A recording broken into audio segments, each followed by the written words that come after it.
نحمده ونصلي على رسوله الكريم اما بعد فاعوذ باللہ من الشیطان الرجیم بسم اللہ الرحمن الرحیم السلام علیکم ورحمۃ اللہ وبرکاتہ۔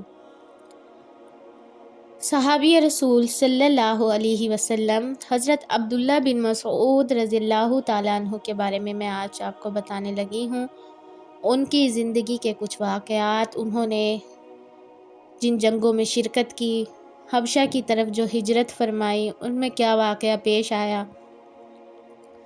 اس کے علاوہ حضرت عمر رضی اللہ تعالیٰ عنہ نے جن سے جو لڑائی کی، اس کا واقعہ بھی میں آج آپ کو بتاؤں گی، لہٰذا ویڈیو کو آخر تک لازمی دیکھیے گا، اور اگر کوئی سوال ہو تو کمنٹ کر پوچھ سکتے ہیں۔ حضرت عبداللہ بن مسعود رضی اللہ تعالیٰ عنہ کا بچپن زمانہ جاہلیت میں بھیڑ بکریوں کو چرانے میں بسر ہوا۔ اس زمانے میں امراء اور شرفاء کے بچے بھی اس سے مستثنیٰ نہ تھے، یعنی کہ ان کے بچے بھی بھیڑ بکریاں چرایا کرتے تھے۔ مکہ میں جب توحید کا سورج طلوع ہوا تو عقبہ بن معیط کی بکریاں عبداللہ بن مسعود رضی اللہ تعالیٰ عنہ کے سپرد تھیں۔ حضرت عبداللہ بن مسعود نے اسلام کے ابتدائی دور میں پیش آنے والی مشکلات میں دوسرے مسلمانوں کے ساتھ پیش مصائب سے دل برداشتہ ہو کر 2 مرتبہ حبشہ کی طرف ہجرت فرمائی اور آخری مرتبہ مدینہ کی طرف ہجرت فرمائی۔ جب حضرت عبداللہ بن مسعود نے مدینہ کی طرف ہجرت کی تو آپ صلی اللہ علیہ وسلم نے ان کو معاذ بن جبل کا بھائی بنایا اور رہائش کے لیے مسجد نبوی سے متصل زمین عطا کی۔ حضرت عبداللہ بن مسعود نے تمام جنگوں میں جانبازی کے ساتھ کفار کا مقابلہ کیا۔ غزوہ بدر میں روایات میں ہے کہ غزوہ بدر میں آپ صلی اللہ علیہ وسلم نے فرمایا، کوئی ابو جہل کی خیر خبر لائے۔ حضرت عبداللہ بن مسعود گئے۔ ابو جہل میں ابھی کچھ جان باقی تھی۔ حضرت عبداللہ نے اس کی داڑھی پکڑی اور کہا، تو ہی ابو جہل ہے، اور اس کو جہنم واصل کیا، یعنی کہ آپ صلی اللہ علیہ وسلم کا ایک بہت بڑا دشمن حضرت عبداللہ بن مسعود کے ہاتھوں جہنم واصل ہوا۔ آپ رضی اللہ تعالیٰ عنہ صحابہ کرام میں سب سے بڑے فقیہ کے لقب سے مشہور تھے۔ فقہ حنفی کی اکثر روایات اور تعلیمات حضرت عبداللہ بن مسعود سے نقل کردہ ہیں، کیونکہ امام ابو حنیفہ رحمۃ اللہ علیہ نے ابراہیم نخعی سے، انہوں نے علقمہ سے، اور علقمہ نے حضرت ابن مسعود سے علم حاصل کیا۔ حضرت عبداللہ بن مسعود بہت خوبصورت آواز میں تلاوت کیا کرتے تھے۔ کئی دفعہ حضرت محمد صلی اللہ علیہ وسلم نے بھی آپ سے تلاوت سنانے کی فرمائش کی۔ روایت میں ہے، حضرت عبداللہ بن مسعود فرماتے ہیں، ایک دفعہ آپ صلی اللہ علیہ وسلم مسجد الحرام میں تشریف فرما تھے، نماز پڑھ رہے تھے اور لمبے لمبے سجدے فرما رہے تھے۔ حتیم میں کچھ کفار بیٹھے ہوئے تھے، جن میں ابو جہل، عقبہ بن معیط اور شیبہ تھے۔ ابو جہل نے کہا، تم میں سے کون ایسا ہے جو فلاں جگہ جائے اور فلاں فلاں قبیلے نے جانور ذبح کر کے رکھا ہے، اس کی اوجڑی لے کر آئے، اس اوجڑی کو محمد کے اوپر ڈال دینا، اعوذ باللہ۔ ان کفار میں سے سب سے زیادہ بدبخت عقبہ بن معیط گیا، اوجڑی لا کر آپ صلی اللہ علیہ وسلم کے کندھے پر ڈال دی۔ آپ سجدہ فرما رہے تھے۔ حضرت عبداللہ بن مسعود کہتے ہیں، میں وہاں کھڑا تھا، مجھ میں بولنے کی ہمت نہیں تھی، میں تو اپنی حفاظت نہ کر سکتا تھا۔ میں وہاں سے جانے لگا، اتنے میں آپ صلی اللہ علیہ وسلم کی صاحبزادی حضرت فاطمہ رضی اللہ تعالی عنہا نے یہ خبر سنی۔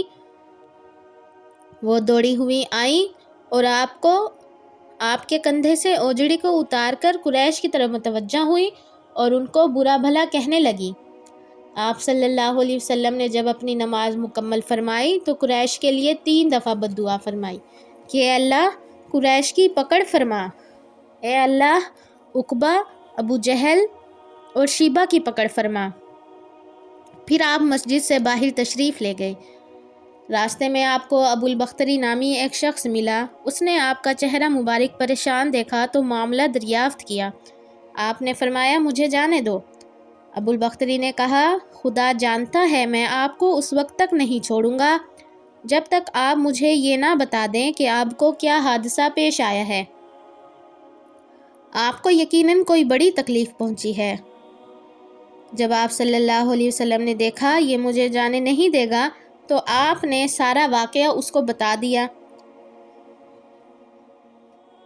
ابو البختری نے آپ صلی اللہ علیہ وسلم سے فرمایا چلو مسجد چلیں، اور مسجد الحرام تشریف لے گئے۔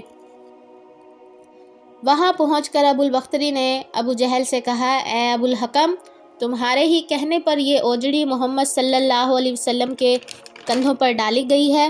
ابو جہل نے کہا ہاں۔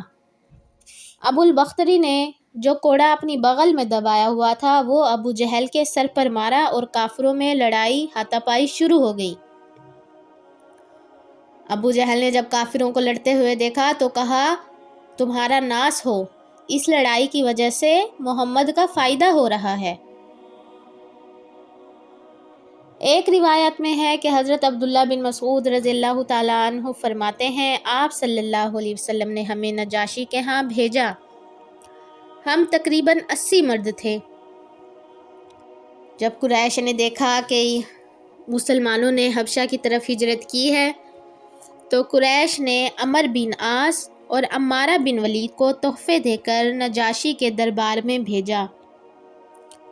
وہ لوگ نجاشی کے دربار میں گئے، اس کو سجدہ کیا اور اس کے دائیں بائیں بیٹھ گئے اور کہنے لگے ہمارے کچھ چچا زاد بھائی ہمیں اور ہمارا آبائی دین چھوڑ کر تمہارے ملک میں آ گئے ہیں۔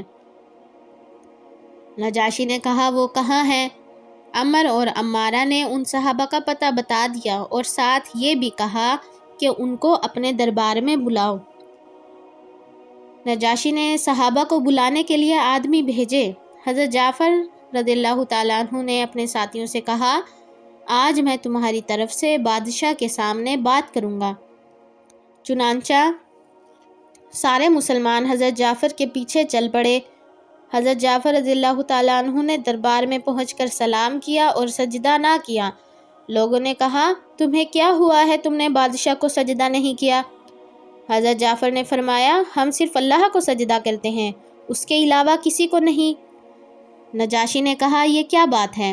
حضرت جعفر نے فرمایا اللہ نے ہماری طرف ایک رسول بھیجا ہے جس نے ہمیں حکم دیا ہے کہ ہم اللہ کے علاوہ کسی کو سجدہ نہ کریں، اور انہوں نے ہمیں نماز اور زکوٰۃ کا حکم بھی دیا ہے۔ عمر بن عاص نے نجاشی سے کہا یہ لوگ حضرت عیسیٰ بن مریم کے بارے میں آپ کے مخالف ہیں۔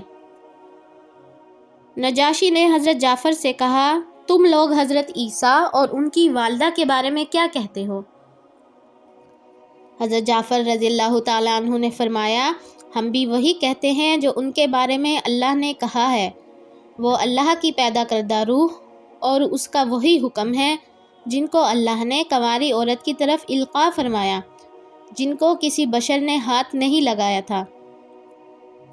یہ سن کر نجاشی نے زمین سے ایک تنکا اٹھا کر کہا اے حبشہ والو، اے عیسائی مذہب کے علماء اور پادریوں، اے رہبانیت اختیار کرنے والوں، ہم حضرت عیسیٰ علیہ السلام کے بارے میں جو کہتے ہیں یہ مسلمان اس تنکے کے برابر بھی اس سے زیادہ نہیں کہتے۔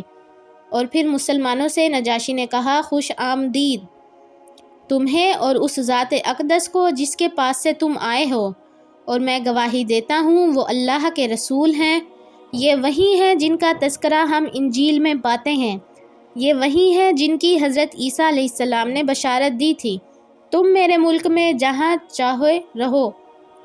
اللہ کی قسم اگر بادشاہت کی ذمہ داری میرے سر پر نہ ہوتی تو میں خود ان کی خدمت میں حاضر ہو کر ان کے جوتے اٹھاتا۔ پھر نجاشی نے حکم دیا کہ قریش کے ان قاصدوں کے تحفے واپس کر دیے جائیں۔ ایک اور واقعہ ہے، حضرت عبداللہ بن مسعود فرماتے ہیں میں مدینہ گیا یہاں تک کہ غزوہ بدر میں شریک ہوا۔ میں نے اس روز جتنی زوردار دعا کرتے ہوئے آپ صلی اللہ علیہ وسلم کو دیکھا اس سے پہلے کبھی نہیں دیکھا، یعنی کہ غزوہ بدر کے دن آپ صلی اللہ علیہ وسلم فرما رہے تھے، اے اللہ، میں تجھے تیرے وعدے اور عہد کا واسطہ دیتا ہوں، اے اللہ، اگر یہ جماعت ہلاک ہو گئی تو پھر کبھی تیری عبادت نہ ہو سکے گی۔ پھر آپ صلی اللہ علیہ وسلم ہماری طرف متوجہ ہوئے۔ آپ صلی اللہ علیہ وسلم کا چہرہ مبارک چمک رہا تھا۔ آپ صلی اللہ علیہ وسلم نے فرمایا، میں دیکھ رہا ہوں کہ کافر کہاں کہاں گرے ہوئے ہیں۔ حضرت عبداللہ بن مسعود رضی اللہ تعالیٰ عنہ نے فرمایا، نبی کریم صلی اللہ علیہ وسلم کے ایک صحابی کو جن ملا، انہوں نے اس جن سے کشتی لڑی اور اسے گرا دیا۔ جن نے کہا، دوبارہ کشتی لڑو۔ دوبارہ کشتی لڑی تو پھر صحابی نے جن کو گرا دیا۔ ان صحابی نے اس جن سے کہا، تم مجھے دبلے پتلے نظر آتے ہو اور تمہارا رنگ بھی بدلا ہوا ہے، تمہارے بازو کتے کے بازو کی طرح چھوٹے چھوٹے ہیں، کیا تم سب جن ایسے ہی ہوتے ہو؟ اس جن نے کہا، نہیں، اللہ کی قسم، میں ان میں سے بڑے جسم والا اور طاقتور ہوں، آپ مجھ سے تیسری مرتبہ کشتی کرو۔ اس دفعہ آپ نے مجھے گرا دیا تو میں آپ کو ایک ایسی چیز سکھاؤں گا جس سے آپ کو فائدہ ہوگا۔ چنانچہ تیسری مرتبہ کشتی لڑی اور اس مسلمان نے جن کو پھر گرا دیا۔ گرانے کے بعد جن سے کہا، لاؤ مجھے سکھاؤ۔ اس جن نے کہا، کیا آپ آیت الکرسی پڑھتے ہیں؟ صحابی نے کہا، ہاں۔ جن نے کہا، آپ اس آیت کو جس گھر میں پڑھیں گے اس گھر سے شیطان نکل جائے گا اور نکلتے ہوئے گدھے کی طرح اس کی ہوا خارج ہو رہی ہوگی، صبح تک اس گھر میں واپس بھی نہیں آئے گا۔ حاضرین میں سے ایک شخص بولا، اے ابو عبد الرحمن، یہ حضرت عبداللہ بن مسعود رضی اللہ تعالیٰ عنہ کی کنیت ہے، یہ نبی کے کون سے صحابی تھے؟ اس سوال پر حضرت عبداللہ بن مسعود اس کی طرف متوجہ ہوئے اور فرمایا، یہ حضرت عمر کے علاوہ اور کون ہو سکتا ہے؟ یعنی کہ حضرت عمر نے جن کے ساتھ کشتی لڑی ہے۔ یہ تھا حضرت عبداللہ بن مسعود اور حضرت عمر رضی اللہ تعالیٰ عنہ کا واقعہ۔ جزاک اللہ خیرہ و احسن جزا فی الدارین۔